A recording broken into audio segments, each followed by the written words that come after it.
We're tackling water features in this week's show, but not the way you might expect. Instead of designer swimming pools, we're interested in our waterways. The lifeblood of Florida's economy, the water is essential to life and our quality of life. Recently, we've seen action to address decades of neglect and mismanagement. So in this week's show, we're looking at turning the tide. Our top story is a quality assignment. Elementary school students overflowing with enthusiasm, learning how they can make a difference. It actually covered reading, it covered science, it covered social studies, citizenship. Next up, paddling the Okeechobee Waterway, the News Press environmental team spent 9 days on the water, going with the flow. Finally, see what our sea life is up against. A loggerhead turtle tagged with a tracker is sent back to the wild. We'll have those stories along with the latest in our Positively Healthy Medical series. I'm Amy Osher, and this is Behind the Headlines.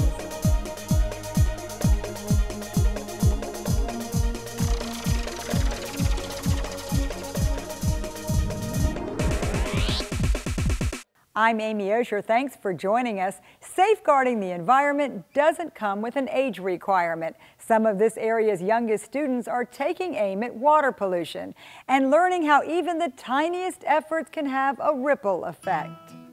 All right, we're just going to review what we learned when we read the book Flush. The environment isn't something kids in general give too much thought to until this teacher launched a water quality education. It actually covered reading, it covered science, it covered social studies, citizenship. Using Carl Hyacint's book Flush, Bridget Soucy's class of accelerated fourth graders took a deep dive into pollution, learning how decisions they make impact the world around them. But what was it? Was he just an angry person, or did he have a reason? He get mad when people would harm the environment.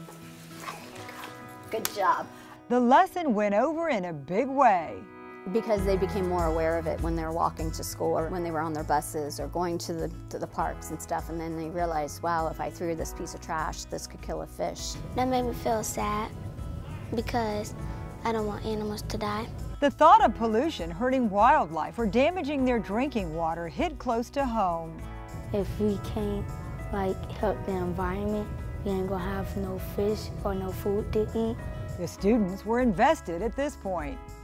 We are at Billy's Creek Filter Marsh Preserve. This water system flows by the school's backyard. And there are 3 settling ponds, and in that direction is where the water gets diverted in from Billy's Creek, and then it flows through all of these ponds before it goes back into the creek, hopefully cleaner than when it started with. The environment is one of Felicia Nudo's fields of interest.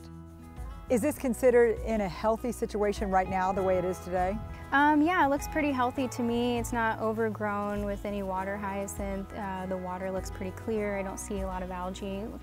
Felicia was in college studying to be a teacher when she floated the Flush project to Franklin Park Elementary. Well, I really just wanted to get more environmental education in the classroom, because what I have noticed throughout all of the schools I've been into is that's not really a valued aspect. In addition to clean water, there was a broader discovery. Stirred by the cause, the fourth graders found their voices.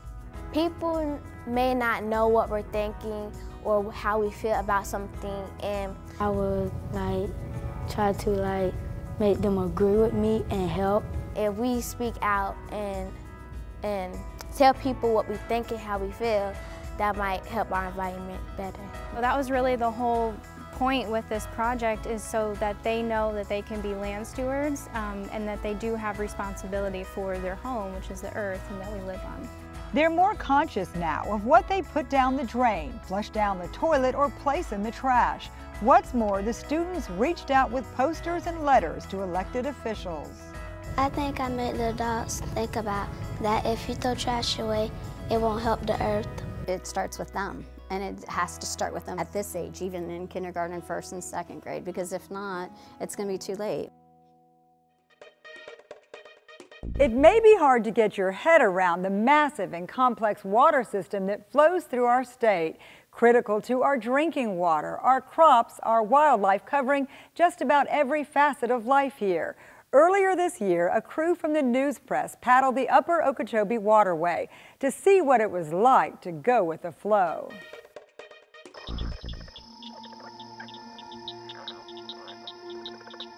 A vast waterway flows down the spine of Florida. It's a chain of lakes, rivers, creeks, and marshes. The water fills Lake Okeechobee, then empties into the estuaries around Fort Myers and Port St. Lucie. Some of it trickles all the way to Florida Bay on the southern end of the Everglades. But to see where it all starts, you have to come here, a narrow creek a little south of Disney World. It empties into Lake Tohopekaliga, which then feeds a series of lakes, creeks, and canals downstream. Where the water goes and how much of it flows is vital to the Sunshine State. Water is life here, the lifeblood coursing through a vast circulatory system that feeds everything else: tourism, real estate, boating, farming, fishing, wildlife. We see beautiful lakes, rivers, and estuaries, marshes and sloughs, bird nesting sites, hunting grounds for eagles, osprey, and snail kites, alligators basking on riverbanks, and sometimes, often at the tail end of this system, we see ugliness. Green algae, brown water, red tide, and fish kills. It's all linked. In recent years, Southwest Florida and the Treasure Coast have been slammed by releases from Lake O that brought too much fresh and dirty water to their estuaries. Seagrass beds died, along with many fish and shellfish. During the debate about what to do about this, experts noted that much of the pollution in Lake O comes from north of the Big Lake. As this chain of water crashes southward, it picks up not only more water, but more pollutants as it nears Lake O. So we sent a pair of journalists to ply the headwaters of Lake Okeechobee and witness firsthand the conditions of the waterways and talk with those who work and play along the vast watercourse. They started at Shingle Creek and made their way over 9 days to the northern entry to the Big Lake, paddling and sometimes pulling a single canoe more than 100 miles. What they found was a mostly healthy environment. They encountered fishermen who said the fishing was good, airboat operators and boaters who talked about the beauty of the area, its quiet charm and clean water. We do these tours, every day, and I bet you 99% of them, when they get here, they have no clue that they're on the headwaters to the Everglades. Look at this place. To be out here, and as beautiful as this place is, it's a great place to be around. It's still a major lake for tournaments, so that's got to mean something, and tremendous amount of birds and, all kinds of wildlife. We also talked with ranchers who saw themselves as stewards of the land and the waterways. There's been something grazing this land for thousands and thousands of years. Whether it was the dinosaurs or the Florida buffalo or the cracker cattle, there's always been something grazing this land, and it's always been pristine. The water was clean, and everything was fine. Nothing's ever changed till we got 10 million people here. Ranchers like Lightsey say their operations cause very little water pollution, and that ranches make better neighbors along rivers than do housing subdivisions. There was 1 million head of cattle in Florida when there was the first 1 million people here. And that was probably 45, 50, 60 years ago. Everything was fine. And now there's 21 million people. We still have 1 million cows, and now they're going to blame it on the cows. But there's a lot to it. I'm a conservation, environmentally minded person. I take water samples, I take soil samples twice a year. I want to do the right thing. Still, nitrogen, phosphorus, and other nutrients flow into the system. These nutrients eventually make it into the Big Lake and can feed coastal algal blooms, which can shut down swimming beaches, cause fish kills, and hurt property values. Where does it come from? Water experts say it's a combination of runoff from yards, septic tanks, farms, and developments. All along the watery trail, people talk about paradise.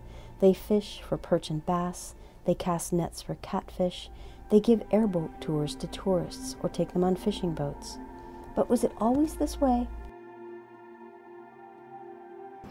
I guess all of the waterways have changed, and we worry about our water more now than ever. Part of the story of this journey is paradise restored. Pioneers in the 1800s found pristine lakes and the meandering 130-mile-long Kissimmee River. Its vast floodplains were home to abundant wildlife and thriving fisheries. The banks often overflowed during wet seasons, which fed the marshes. But the federal government, at the urging of many citizens, sought to lessen flooding and dry out the land around the river for farming and other uses. From 1962 to 1971, it changed the winding river into a 56-mile straight-shot canal that was 30 feet deep. The marshes dried out, water plants withered and disappeared, fish died or failed to prosper in the oxygen-depleted waters, waterfowl and other birds stopped coming to the area. Those realities and pressure from environmentalists encouraged Congress and water managers to change course. The state and federal partnership started restoring the river in 1999, and that work has made a big difference. The effort has already added back 24 meandering miles, installing oxbows, and restoring floodplain marshes. Parts of the river now look more like what pioneers experienced in the 1800s. Wetland plants thrived again, sport fishing rebounded. More than 320 species of wildlife are benefiting from the work, the Water District says. And still, that work is not complete. Although the water trail is mostly beautiful, sometimes it's just a ditch. It has changed. Mankind has changed. You know, they dug the Kissimmee River, straightened it, and now they're trying to get back to their roots to where it was a natural flow for habitats, animals, you know, just bird sanctuaries, etc. And hopefully, you know, they continue with that effort. Nobody likes a straight canal.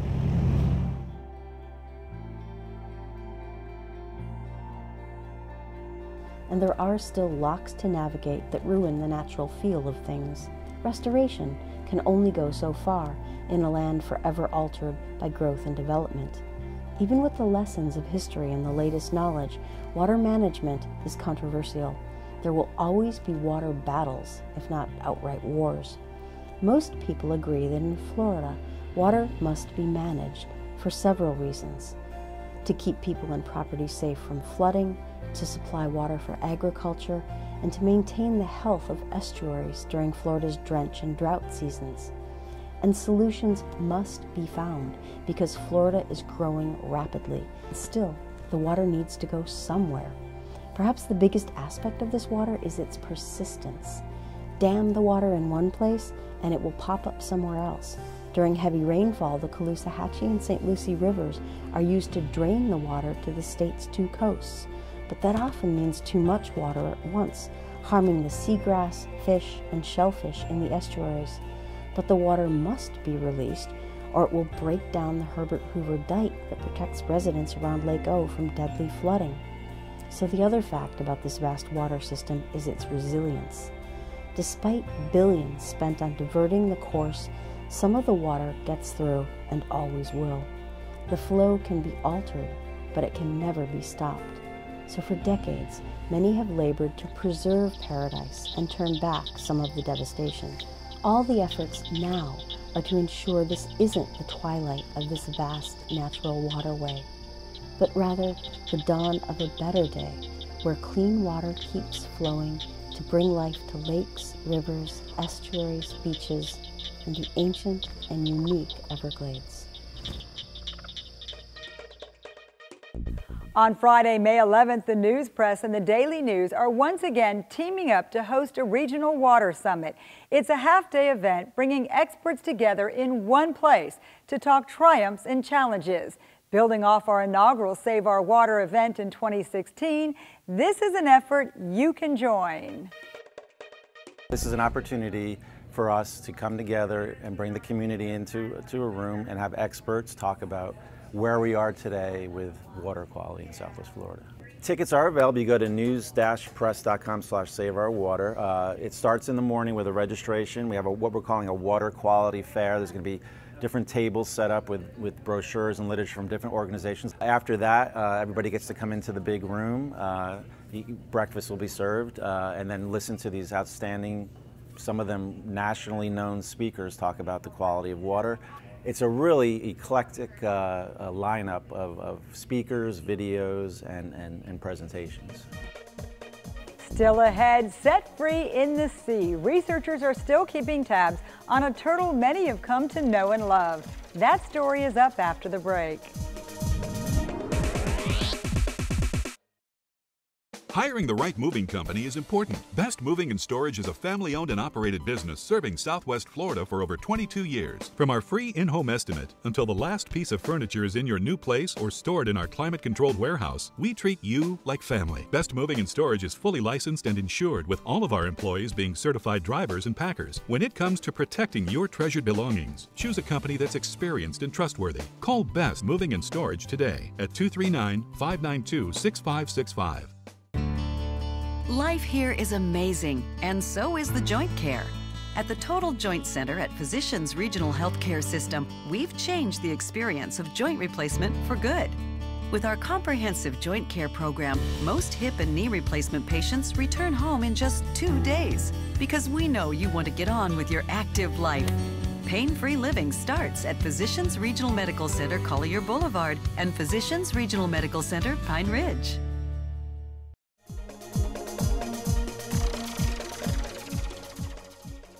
Summertime is peak season for developing kidney stones. Doctors see a sharp rise this time of year, and the increase is linked to the weather. Here's some news you can use in this week's Positively Healthy.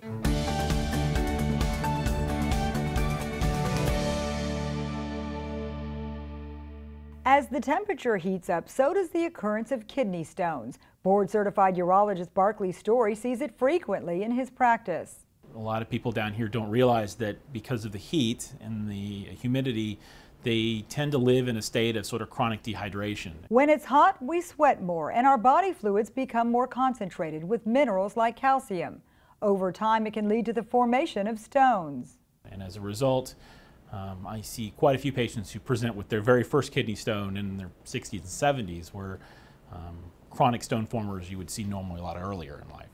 Kidney stones are hard deposits of minerals and salts that form within the body. It's estimated the condition impacts almost 4 million people in the U.S. each year, sending many to the hospital in excruciating pain. The pain from a kidney stone actually doesn't come from the stone itself. It's a pressure issue. So as the stone moves from the kidney into the ureter, which is the tube that carries urine from the kidney to the bladder, it creates an obstruction and pressure builds up upstream, and the pressure from all that causes the pain. These cases require medical attention. So depending on the size of the stone, you can watch it or treat it. Stone passage rates vary, but the general rule of thumb is any stone 5 to 6 millimeters or larger probably should be addressed surgically. There are some proactive steps you can take. Experts advise drinking 8 to 10 glasses of water daily to stay hydrated, limiting caffeinated drinks, and considering lifestyle changes if you have a family history of kidney stones. Diets high in sodium, sugar, and protein may increase risk, so the best medicine is prevention. It was a lunar event. A loggerhead sea turtle named Luna is now back in the Gulf of Mexico, enjoying life in the wild, but her release does come with some strings in the form of a radio tracking device. We are here today to release Luna, who is our sea turtle ambassador here at the Conservancy. She's a loggerhead sea turtle, and she's been with us since March of 2016, so we're excited to finally release her into her natural habitat. There we go. There we go. All right, so now I'm at the and we are good up here. So we are at 49.4. There we go. Perfect. Yeah. So Luna is special to us because she is the first ambassador we've been able to put a satellite transmitter on. Not very many turtles of Luna's size have been able to have a satellite transmitter at this point in their lives. So this will help us find information on where she's spending her time, which is crucial for the species, and we're really excited for that information to come out. I'm ready, guys, let's go.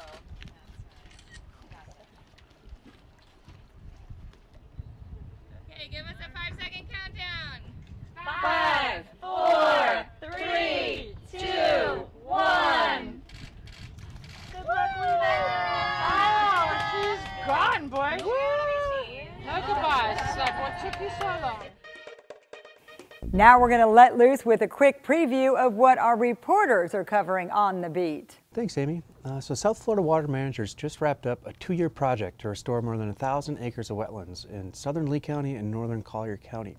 It was a massive undertaking that involved tearing up 10 miles of roads and plugging ditches and canals. And it's important, and it came at just the right time because scientists with the Audubon Society in northern Collier County are finding out that we're losing water faster than ever before, especially at the Corkscrew Swamp. Historically, the swamp was almost never dry. Now it's drying completely out for 2-3 months a year during the driest parts of the year. So the water restoration is supposed to help raise water levels throughout the county and restore the natural flow of some of that water. So you can find out more about it on naplesnews.com. Hi, I'm Shelby Reynolds. I'm the food reporter here at the Naples Daily News. This week I was on set of a new PBS travel series that was featuring Southwest Florida. It's called Places to Love, and Samantha Brown, who you might recognize from the Travel Channel, is the host. They feature travel destinations around the country and the people who make them great. Find out why they chose Naples and where you can find the episode in yesterday's Naples Daily News or online at naplesnews.com. Hi, I'm Ashta Collins. I'm a reporter with the Collier Citizen. This past week, I got a chance to work on a feel-good story about a 16-year-old who went on his first solo flight right out of Naples Municipal Airport. He actually turned 16 on Wednesday, which was the day of his solo flight, and was surprised by his family and friends who were there to support him because it is a pretty big feat to be able to fly on your own at 16, and he said that he's looking forward to get his pilot's license next year once he turns 17. For more on the story, visit naplesnews.com. Our last stop today is Brent Batten with his weekly commentary. Brent. Thanks, Amy. Fire has played a central role in human history. Man's harnessing of fire has been cited as one of civilization's key moments. Even today, there's something magical about gathering around a campfire to tell stories or sing songs. One of the best examples of fire as a cultural asset comes from the TV show The Simpsons. Now, I know you're thinking The Simpsons is just a TV show and a cartoon at that, but the show, set in the fictional town of Springfield, has a track record of correctly predicting societal trends. It was the first to see the Donald Trump presidency coming. Likewise, the Springfield tire fire. Instead of lamenting a never-ending malodorous burn, the good folks of Springfield have made it a tourist attraction. There are Springfield Tire Fire souvenirs, Springfield Tire Fire t-shirts, tire fire-themed restaurants, and even a slogan, Springfield Tire Fire, now smelled in 46 states. We should take a lesson here in Collier County. Instead of complaining about the smell from the mulch fire burning on Jones Mining Road east of Bonita Springs, we should capitalize on it. Fire officials tell us it's likely to go on burning for weeks or months, so there are plenty of opportunities. Savvy operators could offer tours of the Collier County mulch fire. Souvenir stands could sell Collier County mulch fire paperweights and refrigerator magnets. Surely the t-shirt industry will spring into action. I survived the Collier County mulch fire, or my parents visited the Collier County mulch fire and all I got was this lousy t-shirt.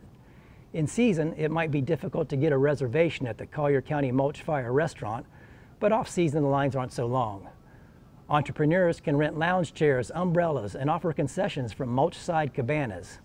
If we do this right, the mulch fire can be a community asset, an important milestone in our cultural and economic evolution. One with a slogan, the Collier County Mulch Fire, darkening the skies since 2018. I'm Brent Batten. Be sure to read my columns in Sundays, Tuesdays, and Thursdays in the Naples Daily News. Check me out on Facebook, and as always, thanks for watching. Coming up, looking for a hookup, a family of fishermen hit the water looking for invasive species. That's ahead on Behind the Headlines. The area's only 30 minutes or less ER service pledge means you'll find less waiting for the care you need. And because we're full service hospitals, a lot more care if you need it. Less waiting, faster care. Only at Physicians Regional Healthcare System. My name is Steve Unser, and cabinetry is my specialty. I have been creating custom-designed cabinetry for 20 years in Southwest Florida. And now I am celebrating the grand opening of our new Naples showroom. Steve Unser Cabinetry will help you design your kitchen, bath, or home office with stunning results, offering the best quality of cabinets with a wide variety of design options and pricing to fit any budget. If your kitchen isn't becoming to you, you should be coming to us. Now, 2 locations to serve you. Is your auto insurance keeping pace with your life? Ask for a AAA Triple Check Insurance Review to see if your current policy is still a good fit. An agent will assess changes in your life, like new vehicles or drivers. Make sure you've got the right coverage and all the discounts you deserve. They'll also see how a AAA membership can round out your protection on the road. Plus, provide roadside assistance, discounts, free services, and vacation extras. Ask for your AAA Triple Check today.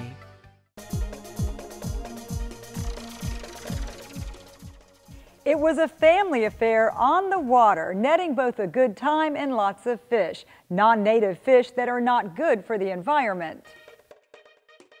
The Wallace family piled into their boat in search of exotic species that aren't welcome in Florida waters. Even 11-year-old Brianna proved to be quite the predator, targeting the invasive Mayan cichlid in particular. Twice a year, non-native roundups are held in Collier and Lee to bring awareness to these fish and the harm they do. This event targeted freshwater species. When it was all said and done, the Wallaces pulled in more than 100 pounds of fish. Pretty impressive considering the Mayans aren't very big despite their aggressive nature. You can learn more about them and this effort by checking out Ashley Collins' story at naplesnews.com. If you'd rather see your fish served up on a platter, this one's for you. We're rolling out a new feature called Behind the Dish, visiting the kitchens of some of this area's top restaurants. Enjoy. What inspired me cooking was the craziness, believe it or not, was the controlled chaos in the back. I'm always learning something new, I'm always having fun, it's very creative, and just having that moment of, wow, we made it through, the teamwork, the family of the kitchen.